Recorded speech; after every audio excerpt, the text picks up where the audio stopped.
Société, droit et liberté avec Frédéric Bérard à C'est jamais pareil. 8h18, la possibilité d'élargir les cadres de l'aide médicale à mourir est à l'avant-plan dans l'actualité cette semaine dans le cadre des consultations publiques à l'Assemblée nationale sur le projet de loi du gouvernement Legault. Le Collège des médecins conteste l'utilisation du mot neuromoteur et Véronique Yvon, qui est l'une qui a travaillé très, très fort dans ce dossier, lance un appel à la prudence pour ce débat. Lui, il est bien vivant ce matin pour commenter ce dossier. C'est Frédéric Bérard, avocat, docteur en droit, politicologue, chroniqueur, auteur, on va ajouter avec le beau succès de son livre. Frédéric Bérard, bonjour. Salut Frédéric. Au-delà des questions de sémantique et d'éthique, on devine qu'il y a un cadre légal, on pourrait même dire un cadre constitutionnel qui encadre l'aide médicale à mourir.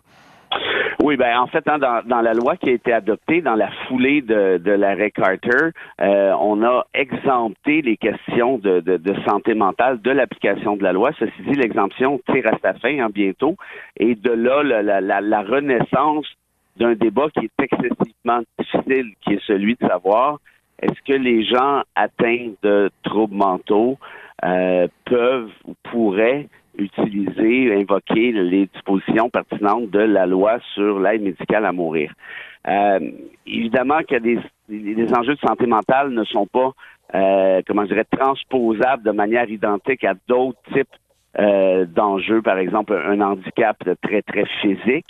Mais est-ce qu'il y a une ouverture à y avoir peut-être là-dessus? Le Collège des médecins a déjà dit que oui, et l'Association des psychiatres aussi. Donc, il faudra fouiller tout ça. Et moi, je suis d'accord avec Véronique Yvon. Il s'agit de questions excessivement sensibles, excessivement délicates. Donc, si on a à le faire, il faut le faire évidemment avec beaucoup de rigueur et de parcimonie. Parce qu'on a l'impression qu'il faut y aller vraiment étape par étape pour élargir progressivement ce cadre. Ça peut être tentant d'aller vite dans ce dossier. Oui, puis il faut pas, justement, parce que la loi a été adoptée, ça se renégocie. Une loi, ça peut s'amender d'un côté comme de l'autre. L'exemption tire à sa fin, mais rien n'empêche le législateur de l'étirer encore davantage pour que cette discussion-là ait lieu de manière, je le répète, intelligente. Écoute, on parle quand même de vie et de mort, là, ici. Or, le grand dilemme qui est en cause, est quand même assez facile à comprendre, c'est OK, si la personne clairement souhaite obtenir l'aide médicale à mourir, OK, ça va, mais comme elle est atteinte d'enjeux de santé mentale, est-ce qu'on est certain de son consentement? Parce que, évidemment, on aura compris qu'une fois qu'on a procédé à l'aide médicale à mourir, après, par définition, il est trop tard. Donc, évidemment, ici, on ne parle pas non plus de dépression, même si elle est sévère. On ne parle pas non plus de trucs, disons, temporaires. On parle vraiment d'un état qui amène la personne à souffrir tellement depuis X temps qu'on considérait que l'aide médicale à mourir pourrait lui être applicable. Donc, c'est tout ça qu'il faut justement analyser avec des spécialistes. On parle ici de médecins, mais particulièrement des médecins psychiatres. Et si on allait de l'avant de ce côté-là, est-ce qu'il faudrait prendre des précautions supplémentaires en rapport au consentement? Moi, j'ai l'impression que oui, parce que je le répète, évidemment, ceci ajoute une espèce de niveau de difficulté là, à un sujet qui est déjà pas très simple. Mais ceci dit, je pense qu'on est capable de faire un rappel-toi, l'arrêt Carter qui a été rendu en 2015 renversait un vieil arrêt de la Cour suprême qui avait été rendu au début des années 90, l'arrêt sous Rodriguez, les gens se rappellent peut-être d'elle. Et pourquoi on a renversé donc une décision déjà existante? C'est que la Cour suprême nous a dit en 2015, la société canadienne est rendue là. Il est le temps de discuter de ces enjeux-là. Il est le temps de permettre l'aide médicale à mourir. Et plusieurs pensaient que ça s'avérait peut-être une catastrophe. Au final, ça se passe plutôt bien, pour pas dire très bien.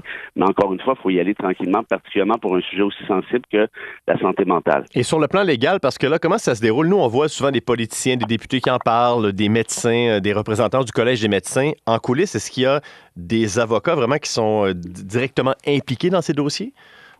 Ben, écoute, à l'époque de Sue Rodriguez, moi, ce que j'avais compris, c'est qu'il y avait des associations d'assureurs médicaux qui étaient contre l'aide médicale à mourir pour des raisons assez évidentes, parce qu'ils disaient, OK, mais si jamais le consentement n'a pas été obtenu correctement, ben c'est nécessairement mes clients, c'est-à-dire les médecins qui seront poursuivis, c'est nécessairement moi qui va payer la note. Et là, ici, on parle pas d'un petit doigt cassé, on parle de la mort. Donc, les assureurs, nécessairement, craignait cette aide médicale à mourir.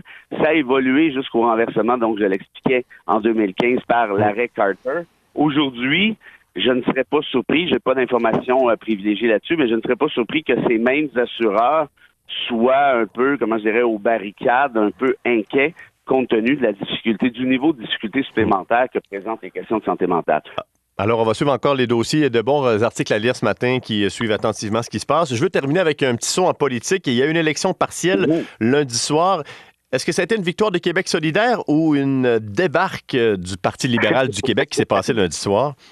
Écoute, je pense que c'est pas mal les deux, parce que Québec solidaire a eu de la difficulté aux dernières élections, a stagné. C'est la première fois de son histoire qu'elle stagnait, cette formation. Maintenant, aujourd'hui, on est allé chercher un comté qui d'ordinaire a toujours été de propriété, entre guillemets, du Parti libéral.